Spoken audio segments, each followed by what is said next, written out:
नगर परिषदेच्या निवडणुका जाहीर झालेल्या आहेत.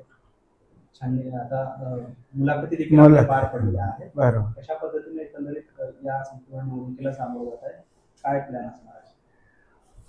बार्शीमध्ये महाविकास आघाडी मधले पक्ष आणि आमच्या बरोबर इतरही आमच्या विचारसरणीशी जुळणारे अनेक पक्ष आणि संघटना या सगळ्यांची मिळून आमची एक मीटिंग झाली आणि बार्शीचं वातावरण हे या निवडणुकीत पक्षापेक्षा इथल्या 5 वर्ष सत्ताधारी असणाऱ्या नगरपालिकेतील कारभाऱ्यांच्या विरोधात एक वातावरण आणि त्यामुळं पक्षाच्या सीमा ओलांडून अनेक लोक या निवडणुकीत आमच्या बरोबर आलेले आहेत. त्यामुळं आम्ही या निवडणुकीत पक्षांनी द्वेष न ठेवता या निवडणुकीला केवळ या नगरपालिकेचा कारभार फार पूर्वी जसा चांगला चालत होता त्या पद्धतीनं करण्यासाठी अनेक चांगले नेते मंडळी, कार्यकर्ते मंडळी ज्यांचे एकत्र विचार जुळतात असे सगळे एका ठिकाणी आलेले आहेत. प्रामुख्याने कोणत्या मुद्द्यांवरती ह्या निवडणुकीमध्ये लक्ष असणार आहे? आता लोकांचे मुद्दे तक्रारीचे तर एक तर सगळ्यात महत्त्वाचा म्हणजे विस्कळीत पाणी पुरवठा. म्हणजे धरणात पाणी आहे असं एकही वर्ष नाही की धरण मायनस मध्ये गेल्यामुळं पाणी पुरवठा झाला नाही असं कारणच नाही. फक्त यांना वितरण व्यवस्थाच गेली 8-9 वर्ष जमलेली नाही. मी पाणीपुरवठा मंत्री असताना ह्या गावाच्या वितरण व्यवस्थेसाठी जवळपास 60 कोटी रुपयाचा निधी हा दिलेला आहे आणि त्याच्यातून परत 5 वर्ष यांच्याही कारकिर्दीत ती कामं ही चालू होती.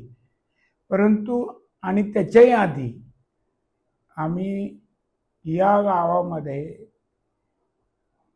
पाणी साठा साठी ज्या उंच टाक्या आहेत त्या मोठ्या प्रमाणात बांधल्या गेलेल्या आहेत. या 5 वर्षात तर त्यांच्याकडून एक सुद्धा टाकी बांधलेली उदाहरण नाही. पण एवढ्या सगळ्या टाक्या, पाणी, पाईपलाईन दिलेल्या असताना सुद्धा वितरण व्यवस्था काही जमलेल्या नाही आणि जास्तीत जास्त 15 दिवस आणि कमीत कमी 5 दिवस अशा फरकानं दिवसांच्या पाणी पुरवठा होत आहे. हा सगळ्यात मोठा लोकांच्या नाराजीचा मुद्दा आहे. विधानसभा निवडणुकीत देखील आपण काम सुरू केलेलं नव्हतं. पहिल्याच्या वेळेस काय स्थिती असतं, कारण विरोधी पक्षातले नेते जे ते मुख्यमंत्र्यांच्या जवळचे मानले जातात, जे संबंध ते सारखा सगळे सांगत असतात.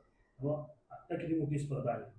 अरे स्पर्धा ही नेहमीच इथं आहे आणि कुणी मुख्यमंत्र्यांच्या जवळ आहे म्हणून काही करायचं लायसन आहे असं नसतं हे लोकांना माहिती आहे.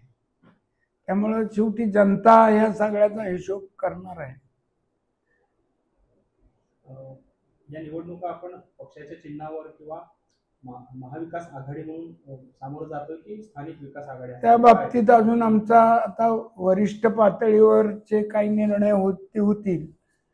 पण आमच्या इथं आम्ही सगळ्यांनी मिळून एकत्र लढायचं एवढं ठरवलं आहे. त्यात अनेक भाजपमधल्या सुद्धा लोकांचा आतून आम्हाला पाठिंबा आहे, अनेक आहेत. म्हणजे असा पक्ष भिनवेश सोडून आमच्या बरोबर अनेक लोक आहेत. पदावर असलेले आहेत की पक्षाच्या पदावरचे आहेत की सत्तेच्या पदावरचे कोण आहे? आता हे आता कसं सांगायचं, म्हणजे ते सांगणं म्हणजे नाव नकोय पण किमान पद आहे. नाही काय करायचं. म्हणजे संपूर्ण निवडणूक भाजप विरोध पेक्षा व्यक्तिकेंद्रित Exactly. निवडणूक असेल. इथल्या 5 वर्ष आणि त्यांच्या नेतृत्वाखाली चाललेला प्रशासकाचा कारभार याच्या विरोधात जनमत आहे, याच्या विरोधात लोक आहेत, एवढंच मला या निमित्तानं सांगतो. साहेब, आज नगराध्यक्ष पदाचा उमेदवार पण आपण जाहीर केलेला आहे, कोण असणार आहे? आमच्या नगराध्यक्ष पदाचे उमेदवार आहेत आमच्या सौ निर्मलाताई विश्वास बारबोले.